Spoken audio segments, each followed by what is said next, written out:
Hey there guys and gals, welcome back to BackPocketGameReviews, and actually I was originally going to have a different video up for my second video. This is probably going to be the first video today, but it was originally going to be the second video. There's just stuff going on, and this one's kind of important. So, Google today announced that they have a new gaming system, service, platform. I really don't know exactly which word I should pick there. So, what is it? Some of you probably remember Project Stream. I have a couple of buddies who used Project Stream, and what Project Stream was you could opt in. It was a game streaming service. It would let you stream a game to any device that could open a Chrome browser, essentially. Well, it was mostly limited to computer at that time. So, it was essentially apparently a giant beta test, and most people kind of figured that. They just really didn't know what it was going to turn out to be, and this is kind of why I told you when Google leaked that controller that this could be a game streaming service and not a console, and why I was very up in the air on how this was going to go. They answered some questions, but I still have a lot more, and we're going to get to this. So what projects, or Google Stadia, it's called Google Stadia, is, and what Project Stream was. I know this is really hard to really grasp here all at once because I'm kind of excited. So, Project Stream, I have friends who did it, and they live on campus. Our campus here at OSU doesn't exactly have the greatest internet, and they were able to stream Assassin's Creed Odyssey, which is a pretty demanding and heavy game, seeing as that the minimum required GPU for NVIDIA is a 970. That's pretty heavy, by the way. Even though that's a dated card, that's still a decently higher spec card. So, with that being said, they all said it worked flawlessly. Like, it worked really well, didn't run into any hiccups. The only issue you have is you can't play it if your Wi-Fi is out. So, if you have no internet at the time, you can't play the game. That's the only issue.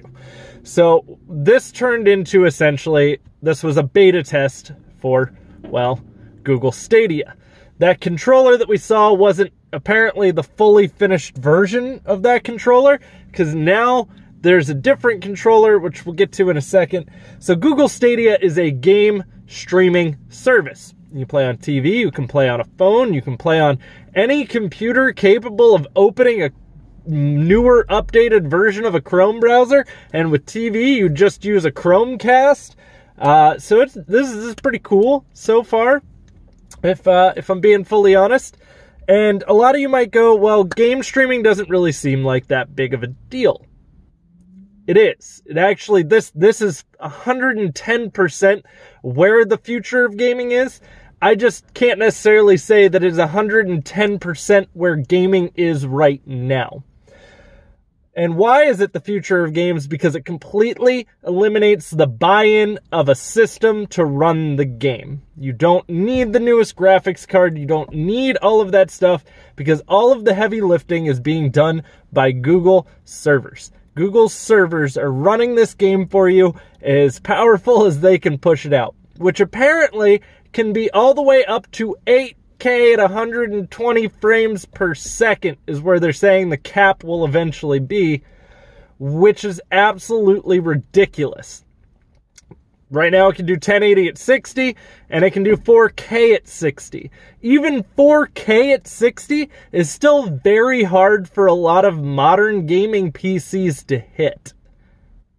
Not bullshitting you on that. A lot of modern PC builds struggle to hit 4K at 60 frames per second. So that eliminates the buy-in. There's no huge upfront cost to play the game. There are issues with this. We are getting to that, and we will get to that. Obviously, though, you have to have a decent internet connection to be able to run this. And if you watched the live stream of the Unveil, literally it was, I don't want to pay $200 for an internet connection that can do this. Well, that's actually false, because my friends who live on campus pay about $30 a month for their internet connection, and it ran it just fine at 1080-60, which is, again, impressive enough as is. That's still better than a lot of modern games run on console. Google also said that it was more powerful than the Xbox One X and PS4 Pro combined. If it can run 8K, yes. Hands down, more powerful, especially if it's able to run 8K at 120 FPS. Which is ridiculous. Absolutely mind-blowingly ridiculous. Apparently it has 10.7 teraflops or something ridiculous like that. Again, I don't focus on statistics because those numbers are kind of like more of a marketing point than anything. And it comes down to show me what it can do. Teraflops mean nothing if it can't run it correctly. And you may have all this power, but it doesn't always translate over to function. Okay? That is a thing. So they even showed it running on phones. You could run it on Android phone using any Bluetooth controller or USB controller that can plug in. You can use already existing controllers, or you can get Google's new controller, which has Google Assistant built in, connects directly to Wi-Fi, and allows you to stream your game, and also it is able to share directly to YouTube, which is ridiculous. And I do understand, not everyone's going to have internet in their area that's going to be able to support this. However, those areas are still very limited. Most of those areas are going to be underdeveloped areas that are still mostly farmland. Or desert. Sabre. But, over time, internet does improve even in these areas. And that's why I'm saying streaming is the future of games. Sort of like how I say digital is the future of games. And a lot of people have asked how I felt about Xbox unveiling a discless console. So over time, that is going to be the norm. We're not going to even really think about it anymore, especially if that's getting you into the gaming at a lower price.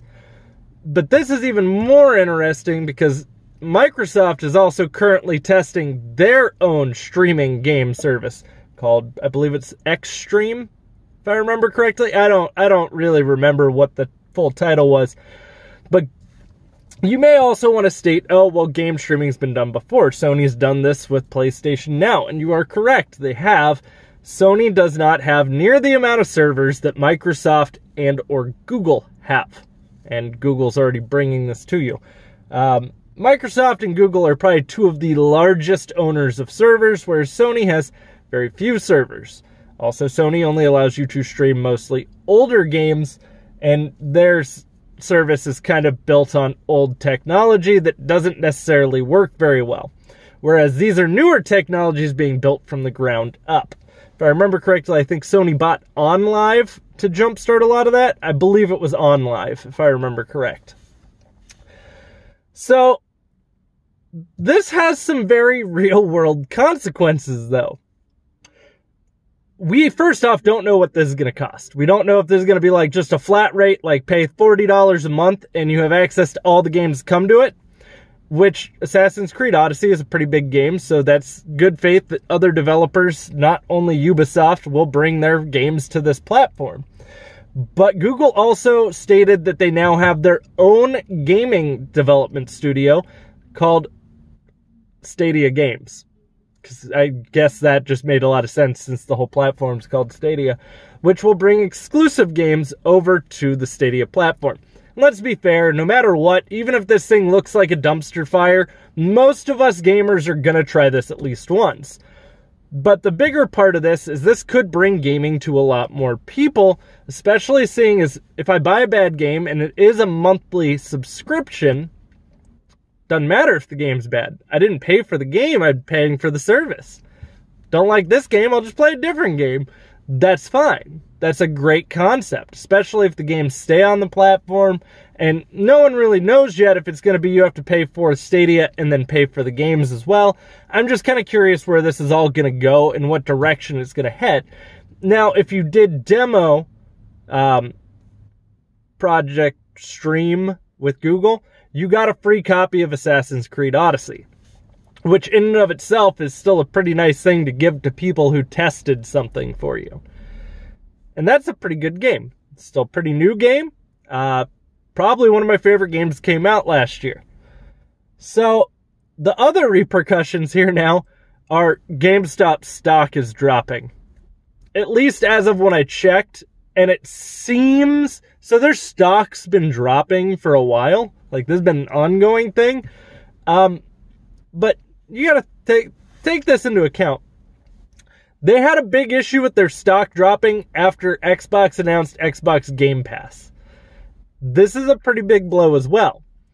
Now, if Xbox actually shows off a discless Xbox One, you're going to a lot of things that are showing GameStop's not going to be able to survive this year if all of these things come together. I'm not saying that a discless Xbox One is going to be the end-all, be-all, nails in the coffin, but if Xbox also, because there's supposedly going to be 2 SKUs for the new hardware, if one of those new SKUs is discless, it's going to be a pretty big problem. So it is really interesting to see how we're starting to move to the future of gaming and where that future is going to really take us. And it looks like hardware isn't really necessarily a part of the equation, at least for, well, you or me, which is maybe nice. It kind of really depends on what this all costs, and that's the only part we don't really know much about right now, and what games are going to be on the service at launch. But it is launching later this year, which is pretty cool. It's also pretty cool that I can play a game on my phone that I was playing on my TV, and it is a very innovative service.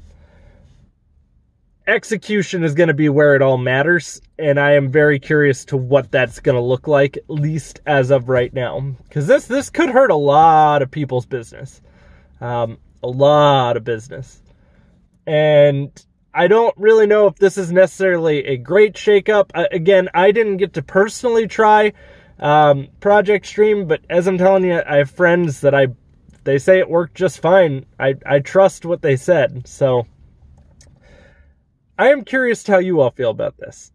Where do you think this is going to lead?